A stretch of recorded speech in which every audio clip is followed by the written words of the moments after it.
ఈరోజు కేంద్రం ప్రవేశపెట్టిన బడ్జెట్ ఎలా ఉంది? ఇదే అంశంపై మనం మాట్లాడబోతున్నాం. ప్రస్తుతం డిబేట్లో జాయిన్ అవుతున్నారు ప్రముఖ విశ్లేషకులు, శాసనమండలి మాజీ సభ్యులు ప్రొఫెసర్ కె నాగేశ్వర్ గారు. నాగేశ్వర్ గారు నమస్తే సార్.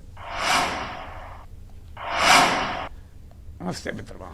నాగేశ్వర్ గారు, ఈరోజు బడ్జెట్ ఎలా ఉందంటే ఏం చెప్తారు సార్? అంటే బడ్జెట్ మనం ఇప్పటివరకు ఏంటంటే ఫైనాన్స్ మినిస్టర్ స్పీచ్ ఆధారంగానే రియాక్ట్ కావాలి. అంటే ఇంకా ఫైన్ ప్రింట్, దాని లోతుగా documents, allocations, budget estimates, revise estimates, actuals, వీటిని కంపేర్ చేసి చూస్తే తప్ప అర్థం కాదు. ఓవరాల్ గా చూసుకున్నప్పుడు ఒకటి పొలిటికల్ రియాలిటీని రిఫ్లెక్ట్ చేసే ప్రయత్నం, అంటే రాజకీయంగా ఇటీవల జరిగిన ఎన్నికల్లో దెబ్బతిన్నారు గనక ఉపాధి అవకాశాలపైన కేంద్రీకరిస్తున్నామంటూ ఈ బడ్జెట్లో పేర్కొన్నారు. సో రకరకాల స్కీమ్స్, స్టార్టప్ల పైన యాంజల్ ట్యాక్స్ తొలగించడము, రైట్ టు ఇంటర్న్షిప్. ఇంట్రెస్టింగ్ ఏంటంటే కాంగ్రెస్ పార్టీ మేనిఫెస్టోలో ఉన్న ఒక ముఖ్యమైన దాన్ని భారతీయ జనతా పార్టీ ఇంప్లిమెంట్ చేసింది. సో కాంగ్రెస్ మేనిఫెస్టోలో రైట్ టు ఇంటర్న్షిప్ లాంటి చట్టం తెచ్చి ప్రతి టాప్ కంపెనీస్లో యూత్కు ఇంటర్న్షిప్ ఇస్తాము అని హామీ ఇచ్చారు. సో అందులో మీకు రైట్ టు ఇంటర్న్షిప్ కింద 500 టాప్ కంపెనీస్లో 1 కోటి మందికి internship, paid internship, 5,000 rupees monthly remuneration stipend ఇచ్చి ఇంటర్న్షిప్ ఇస్తామన్నారు. సో అలాగే ఎంప్లాయ్మెంట్ బూస్టింగ్కు మేము ఇన్సెంటివ్స్ ఇస్తాం అని స్కిల్ డెవలప్మెంట్కు ప్రయత్నం చేస్తామన్నారు. బహుశా నేను లాస్ట్ 10 బడ్జెట్లో చూస్తే ఎంప్లాయ్మెంట్ గురించి ఇంత ఎంఫసిస్ ఉన్న బడ్జెట్ ఇంకెక్కడ కనిపించలేదు గతంలో ఉన్నటువంటి బడ్జెట్స్లో ఎక్కడా కూడా. సో అందువల్ల ఈ బడ్జెట్లో చాలా క్లియర్గా ఎంప్లాయ్మెంట్ పైన ఫోకస్ చేసే ప్రయత్నం అయితే ఫైనాన్స్ మినిస్టర్ స్పీచ్లో కనబడింది. అల్టిమేట్గా ఎలకేషన్స్లో అది ఎంత మేరకు ఉంది, ఎందుకంటే ఆమె ఫైనాన్స్ మినిస్టర్ స్పీచ్లో ఎలకేషన్ గురించి పెద్దగా మాట్లాడలేదు ఆమె. అందుకే మీరు గమనించండి, అంతకుముందు అవర్స్ టుగెదర్ మాట్లాడేది ఫైనాన్స్ మినిస్టర్ స్పీచ్ అంటే 2 గంటలు ఉండేది.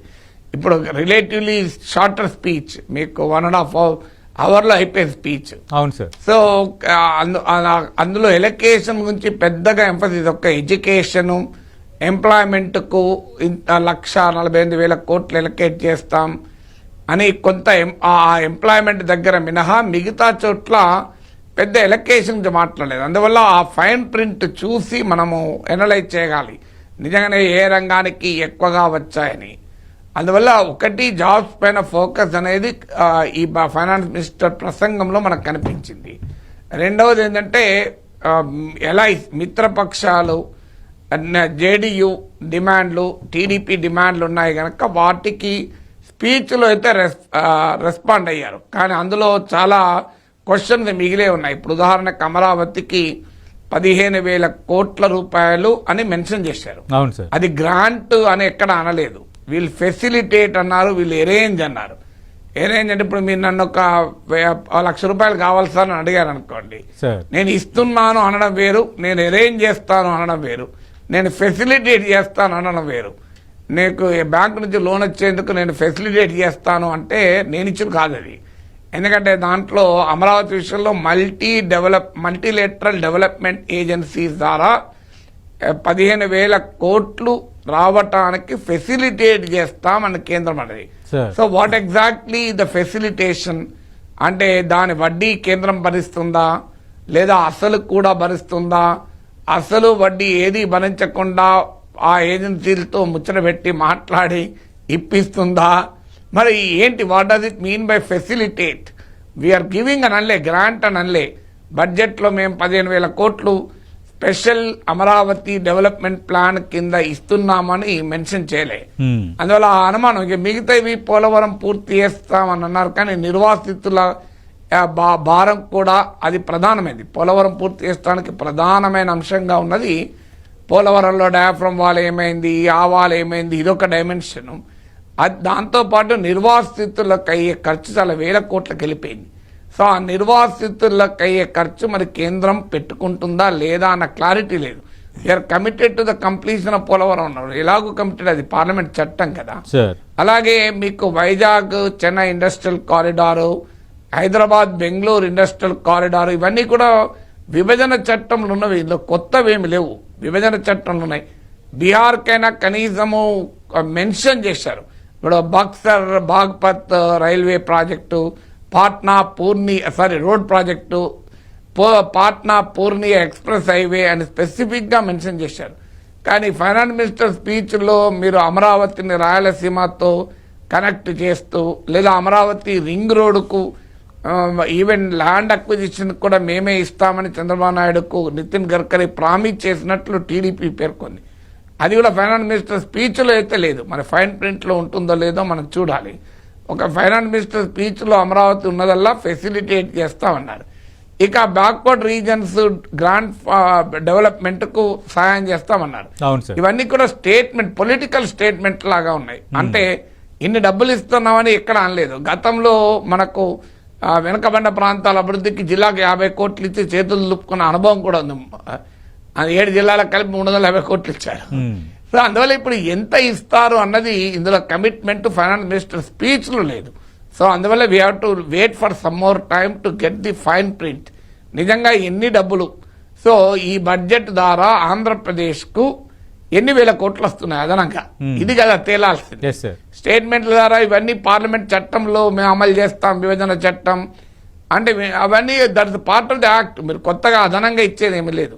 ఇప్పుడు కనీసం బీహార్కు నలంద టూరిజంని, అలాగే రాజ్గిర్ను మేము టూరిస్ట్ ప్లేస్గా డెవలప్ చేస్తాం, గయాలో విష్ణుపత్ కారిడారు, బోధ్ గయాలో మహాబోధి కారిడార్లను డెవలప్ చేస్తామని ప్రకటించారు.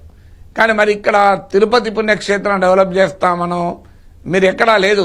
మీకు కనీసం ఒక పిలిగ్రిమ్ సర్క్యూటు లేదా ఒక టూరిజం ప్రాజెక్టు, ఆంధ్రప్రదేశ్లో కూడా బోలే టూరిజం ప్లేసెస్ ఉన్నాయి. ఇప్పుడు ఒరిస్సాలో ఉన్న బీచ్ల గురించి ఫైనాన్స్ మినిస్టర్ మాట్లాడారు. ఆంధ్రప్రదేశ్లో లేవా బీచ్లు? 974 కిలోమీటర్ కోస్ట్ లైన్ ఉంది. అందువల్ల ఆంధ్రప్రదేశ్కి ఇచ్చిన ప్రామిసెస్ ప్రధానంగా విభజన చట్టంలో చెప్పినవే, అదనంగా చెప్పినవి లేవు. అది కూడా ఎలకేషన్స్ లేవు, గ్రాంట్లు స్పష్టత లేదు. మరి మా డీటెయిల్స్లో ఏమైనా ఉంటే మనకు తెలియదు. సో ఇప్పటి వరకైతే క్లారిటీ లేదు. ఆ యొక్క భారీ కేటాయింపులు ఉంటే నార్మల్గా ఫైనాన్స్ మినిస్టర్ స్పీచ్లో చెప్పుకుంటారు. భారీ కేటాయింపులు ఉంటే చెప్పకుండా ఉండరు జనరల్గా. గత అనుభవం భారీ కేటాయింపు 20,000 కోట్లు లేదా అమరావతికో 1,00,000 కోట్లు ఇస్తాం, 1,00,000 కోట్లు ఖర్చు అవుతుందని చంద్రబాబు నాయుడు చెప్పాడు. అమరావతికో 50,000 కోట్ల సాయం చేస్తాం, అందులో మొదటి విడతగా ఫస్ట్ ఇయర్ 15,000 కోట్లు ఇస్తాం అని చెప్పేవాళ్ళు కదా. అలా ఏం చెప్పలేదు. అందువల్ల స్పెసిఫిక్ కమిట్మెంట్స్ ఫైనాన్స్ మినిస్టర్ స్పీచ్లో లేవు. ఇక కొన్ని వస్తువులపైన కస్టమ్స్ సుంకాలు తగ్గించడం, కొన్ని వస్తువుల మీద పెంచడం. కామన్ మ్యాన్కి ఇంట్రెస్టింగ్గా ఉండేది అంటే బంగారము, వెండి, ప్లాటినం వీటి ధరలు తగ్గే అవకాశం ఉంది. మొబైల్ ఫోన్లు, మొబైల్ ఛార్జర్లు వీటిపైన కస్టమ్స్ సుంకాలు తగ్గించారు. కానీ ఎరువుల ధరలు పెరిగే ప్రమాదం ఉంది. ఎందుకంటే అమోనియా నైట్రేట్ పైన కస్టమ్ డ్యూటీ పెంచారు, దేశీయ ఉత్పత్తులను పెంచుతామని చెప్పి. అలాగే పీవీసీ పైపులు, బాగా కాలుష్యకారకమైనటువంటి పీవీసీ పైపులు కూడా కాస్ట్లీగా అవుతాయి, వాటిపైన కూడా కస్టమ్ డ్యూటీలు పెంచారు. సో అందువల్ల ఇలా స్మాల్ టింకరింగ్, ఇన్కమ్ ట్యాక్స్ చాలామంది ఆశించిందంటే ఇన్కమ్ ట్యాక్స్లో చాలా రిలీఫ్ ఇస్తారనుకున్నారు. పెద్దగా రిలీఫ్ లేదు. న్యూ రెజీమ్కు పోయే వారికి స్టాండర్డ్ డిడక్షన్లో ఒక 25,000 రూపాయలు రాయితీ అంతే. సో అందువల్ల ఒక 17,500 వరకు ఇన్కమ్ ట్యాక్స్ బెనిఫిట్ ఇస్తారు అని ఫైనాన్స్ మినిస్టర్ తన లెక్కలో చెప్పారు. 17,500. అయితే new tax regime, old tax రెజీమ్లో ఉన్న వారికి ఏదీ లేదు. అంటే 2/3 న్యూ ట్యాక్స్ రెజీమ్కు మారారన్నారు. అంటే ఓల్డ్ ట్యాక్స్ రెజీమ్ అంటే మనకు రకరకాల ఎగ్జంప్షన్స్ ఉన్న రెజీమ్. న్యూ ట్యాక్స్ రెజీమ్లో ఏ ఎగ్జంప్షన్స్ ఉండవు. అందువల్ల న్యూ ట్యాక్స్ రెజీమ్లో ఇచ్చిన కన్సీషను ఓల్డ్ ట్యాక్స్ రెజీమ్ కన్నా ఎంత అట్రాక్టివ్ అనేది చూడాలి. సార్ ఇందాక అన్నారు కదా సార్, అంటే ఎంప్లాయ్మెంట్కి సంబంధించి అంటే ఈ స్థాయిలో బడ్జెట్లో ప్రస్తావించడం అనేది గతంలో జరగలేదని. రెండోది, మీరు ఇందాక ప్రారంభంలో ఎన్నికల ఫలితాల ప్రభావం కూడా కొంత కనిపించింది అని. అంటే ఎన్డీఏ 1 ఎన్డీఏ 2తో పోల్చుకుంటే ప్రస్తుతం ఎన్డీఏ ప్రభుత్వ విజన్ ఏమైనా మారుతుందా, లేదంటే మొన్నటి ఫలితాల నేపథ్యంలో కొన్ని పాలసీస్ విషయంలో విధాన మార్పు దిశగా అడుగులు ఏమైనా పడుతున్నాయి అనుకోవచ్చా? అంటే స్థూలంగా విధానాల్లో మార్పు ఉంటుందని నేను అనుకోను, కానీ కొంత ఎంఫసిస్ లో మార్పు ఉండొచ్చు. ఫైనాన్స్ మినిస్టర్ స్పీచ్ లో అది కూడా ఎలకేషన్ లో మారాలి. ఇప్పుడు కేటాయింపులు లేకుండా వట్టిగా విధాన ప్రకటనలకే పరిమితమైతే లాభం లేదు. నిజంగానే స్కిల్ డెవలప్మెంట్ కి ఎంత కేటాయిస్తారు, ఎడ్యుకేషన్ కి ఎంత కేటాయిస్తారు, హెల్త్ కి ఎంత కేటాయిస్తారు. ఎందుకంటే ప్రజల చేతుల్లో ఆదాయాలు పెడతారా, పారిశ్రామికవేత్తలకు రాయితీలు ఇస్తారా? ఇది ఫండమెంటల్ క్వశ్చన్. ఇది ఎకనామిక్ సర్వే కూడా క్వశ్చన్ చేసింది. పారిశ్రామికవేత్తలకు అడవులుగా లాభాలున్నాయి, మీరు ఉద్యోగాలు ఎందుకు కల్పించారు అని ఎకనామిక్ సర్వే క్వశ్చన్ చేసింది. ఇప్పుడు ఆ దానికి ఈ బడ్జెట్ ఏ మేరకు రిఫ్లెక్ట్ అవుతుంది ప్రజల చేతుల్లో ఇన్కమ్ పెట్టడానికి? ఇప్పుడు మీరు టాక్సెస్ ఫోర్గాన్ చూసుకుంటే 7,000 కోట్లే. సో కొన్ని పన్నులు తగ్గించారు, కొన్ని పన్నులు పెంచారు. ఓవరాల్ గా కేంద్ర ప్రభుత్వము వచ్చేటువంటి రెవెన్యూ లాస్ ఓన్లీ 7,000 crore రిలీఫే. అంటే రెవెన్యూ న్యూట్రలే ఒక రకంగా చెప్పాలంటే. ప్రభుత్వం ఇచ్చిన ట్యాక్స్ ప్రపోజల్స్ మోరార్లెస్ రెవెన్యూ న్యూట్రలే. ఒక 7,000 కోట్లు లెక్క కాదు కదా అన్న, లక్షల కోట్ల బడ్జెట్ లో. సో అందువల్ల అల్టిమేట్ గా భారీ మార్పులు ప్రజల చేతుల్లో పెద్ద ఎత్తున డబ్బు పెట్టే విధంగా ఉండాలి. ఇప్పుడు అర్బన్ ఎంప్లాయ్మెంట్ గ్యారంటీ ప్రోగ్రామ్ ఉండాలి అని అడిగారు. అలాంటిది ఏమీ లేదు, కేవలం అర్బన్ గ్రోత్ కు మేము ప్రియారిటీ ఇస్తామన్నారు. ఇది ఈ నినాదం 2014 లో కూడా ఇచ్చారు. 100 సిటీస్ నిర్మిస్తాం కొత్తమని బీజేపీ మేనిఫెస్టోలోనే ఉంది. 100 సిటీలు నిర్మిస్తామని బీజేపీ ఎన్నికల మేనిఫెస్టోలో 2014 లో చెప్పారు. మీరు 2014 తర్వాత నిర్మాణమైన 100 సిటీలు ఏవి చెప్పండి నాకు. 100 కాదు, 10 సిటీల పేర్లు చెప్పండి. 2014 బీజేపీ మేనిఫెస్టోలో 100 న్యూ సిటీస్ నిర్మిస్తామని క్లియర్ గా ప్రామిస్ చెప్పారు. ఈ లాస్ట్ 10 years లో నిర్మించబడ్డ సిటీలో ఒక 5 పేర్లు చెప్పగలమా? ఆ మొదలైన అమరావతి కూడా ఆగిపోయింది. సో అందువల్ల న్యూ సిటీస్ ఎక్కడ నిర్మాణం జరిగింది? సో అందువల్ల తర్వాత స్మార్ట్ సిటీస్ అన్నారు. ఎంత స్మార్ట్ అయిందో మనం చూస్తున్నాం కదా. హైదరాబాద్ లో వీధి కుక్కల బెడదాం, హైదరాబాద్ లో మునిగిపోవడము. అందువల్ల అర్బన్ గ్రోత్ పైన మేము కేంద్రీకరిస్తామన్నారు. కానీ అర్బన్ ఎంప్లాయ్మెంట్ గ్యారంటీ అంటే ప్రజల చేతుల్లో ఆదాయాలు పెట్టేటువంటి ఒక భారీ ఆర్థిక మార్పు దిశగా ఉన్నదని అనుకోరు. కానీ కొంత పాలసీ ఎంఫసిస్ లో టింకరింగ్ అనేది ఉండొచ్చు. ఇప్పుడు ఉదాహరణకు అప్రెంటిస్ ప్రోగ్రామ్ చాలా మంచి ప్రోగ్రామ్. 1 కోటి మందికి 500 టాప్ కంపెనీస్ లో అప్రెంటిస్షిప్ ఇస్తే వెల్కమ్ చేయాలి. అలాగే స్టార్టప్ల పైన ఆంజల్ టాక్స్ స్టార్టప్స్ లోకి ఇన్వెస్ట్మెంట్ కు పెద్ద అడ్డంకిగా ఉండే. అంటే ఎవరైనా ఎక్స్టర్నల్ ఇన్వెస్ట్మెంట్ స్టార్టప్ లో చేస్తే దానిపైన ట్యాక్స్ ఉండేది. దానివల్ల స్టార్టప్లకు ఫండింగ్ కరెన్సీ ఉండేది. సో అది కొంత రిలీఫ్ దొరుకుతుంది. సో ఎంప్లాయ్మెంట్ అగ్రికల్చర్ లో ప్రొడక్టివిటీని పెంచుతాం, ఇది ప్రతి బడ్జెట్ లో చెప్తారు. ఉత్పాదకతను పెంచుతాం, అగ్రికల్చర్ రీసెలియంట్ గా చేస్తాం. Agriculture, productivity, education, skill, innovation, women పైన మా కేంద్రీకరణ, ఫార్మర్స్ పైన మా కేంద్రీకరణ అని సాధారణంగా ప్రతి బడ్జెట్ లోనూ ఉంటుంది. సో ఈసారి ఎన్నికలు ఉన్నాయి గనక జార్ఖండ్ పేరు ప్రత్యేకంగా తీశారు, బీహార్ పేరు ప్రత్యేకంగా తీశారు. తెలుగుదేశం వాళ్ళకు, జనతాదళ్ యునైటెడ్ వాళ్ళకు చెప్పుకోవాలి కనుక బీహార్, ఆంధ్రప్రదేశ్ పేర్లు ఎక్కువసార్లు వినబడ్డాయి. కానీ తెలంగాణ పేరిన వల్లే, తమిళనాడు పేరిన వల్లే, కేరళ పేరిన వల్లే. అందువల్ల ఆ పొలిటికల్ రియాలిటీకి రెస్పాండ్ మాత్రం అయినట్టుగా కనబడుతోంది.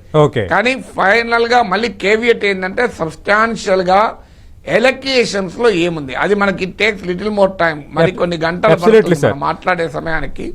సో ఆ కేటాయింపుల్ని మనం జాగ్రత్తగా పరిశీలిస్తే కంక్లూజన్ రాగలం. అంటే నాగేశ్వర్ గారు, ఈ బడ్జెట్ లో మధ్యతరగతి, దిగువ మధ్య తరగతికి ఊరటనిచ్చే అంశాలు ఏమీ లేవా? ఈ ట్యాక్స్ విధానానికి సంబంధించి గతంలో కంటే ఇది బెటర్గా ఉందా? గత ట్యాక్స్ విధానమే బెటర్గా ఉందా? ఓల్డ్ ట్యాక్స్ రెజిమ్ లో ఉన్నారు. అంటే వివిధ రకాల ఎగ్జంప్షన్స్ ఉన్నది ఓల్డ్ ట్యాక్స్ రెజిమ్. ఏ ఎగ్జంప్షన్ లేని న్యూ ట్యాక్స్ రెజిమ్. సో అందులో స్టాండర్డ్ డిడక్షన్ చాలా మార్జినల్ గా మాత్రమే పెంచారు. సో అందువల్ల అది రియల్ గా ఎంత రిలీఫ్ అంటే, ఎస్ రిలీఫ్ ఉంటుంది, ఉండదని ఎలా అనగలం, కానీ వెరీ మార్జినల్ రిలీఫ్. అంటే సబ్స్టాన్షియల్ గా మిడిల్ క్లాస్ కు పెద్ద రిలీఫ్ అయితే వచ్చినట్టు కనబడలేదు. అంటే నాగేశ్వర్ గారు, వికసిత భారత్ ఇది ఎన్డీఏ నినాదం, అదేమైనా ప్రస్ఫుటించిందా బడ్జెట్లో? అంటే ఒకటి, వికసిత భారత్ కు ఒక ఎంఫసిస్ మాత్రం ఇన్ఫ్రాస్ట్రక్చర్ పైన ఉంది. అంటే ఈ బడ్జెట్ లో కాదు, ఇంటరిమ్ బడ్జెట్ లో ఉంది. నియర్లీ 25% ఇన్ఫ్రాస్ట్రక్చర్ పైన స్పెండింగ్. అది ఆహ్వానించాలి డెఫినెట్ గా. అంటే 11,11,000 కోట్లు ఇన్ఫ్రాస్ట్రక్చర్ కేటాయించారు. లాస్ట్ ఇయర్ కన్నా ఇది 11% ఎక్కువ, ప్లస్ ఇది మీకు నియర్లీ టోటల్ స్పెండింగ్లో 25%. సో ఇది వెరీ సిగ్నిఫికెంట్ నియర్లీగా. అంటే ఈ ఇన్ఫ్రాస్ట్రక్చర్ అంటే మీకు రోడ్లు, రైల్వేలు, ఎయిర్పోర్ట్లు, గ్యాస్ అండ్ పైప్ లైన్లు, ఇరిగేషన్ ప్రాజెక్టులు, ఇదంతా కూడా ఇన్ఫ్రాస్ట్రక్చర్ కిందకి వస్తుంది. సో కనెక్టివిటీ, రకరకాల రైలు కనెక్టివిటీని పెంచడము. సో ఆ దిశగా మాత్రం మంచి ప్రయత్నం జరుగుతుంది, అందులో అనుమానం లేదు. ఆ ఇన్ఫ్రాస్ట్రక్చర్ మనకు అయితే ఇక్కడ కూడా మళ్ళీ ఎయిర్పోర్ట్లు ప్రైవేటైజ్ చేస్తాం, ప్రభుత్వ అసెట్లను మానిటైజ్ చేస్తామంటున్నారు. దాని ప్రభావం మనకు కనబడుతుంది. ఇప్పుడు త్రివేంద్రం ఎయిర్పోర్ట్ లో అదాని చేతులకు వెళ్ళాక యూజర్ ఛార్జెస్ 4 రెట్లు పెరిగింది. ఈ మధ్య కాలంలో ఎలక్షన్స్ అయిపోయినగానే టోల్ ఛార్జీలు పెంచారు. సో అందువల్ల ఈ ఇన్ఫ్రాస్ట్రక్చర్ లో కూడా పెరుగుతున్న కొద్దీ ప్రజలపైన భారం కూడా పెరుగుతుంది. బట్ డెఫినెట్ గా ఇన్ఫ్రాస్ట్రక్చర్ ఎకనామిక్ గ్రోత్ కు ఉపయోగపడుతుంది, అందులో అనుమానం లేదు. Okay sir.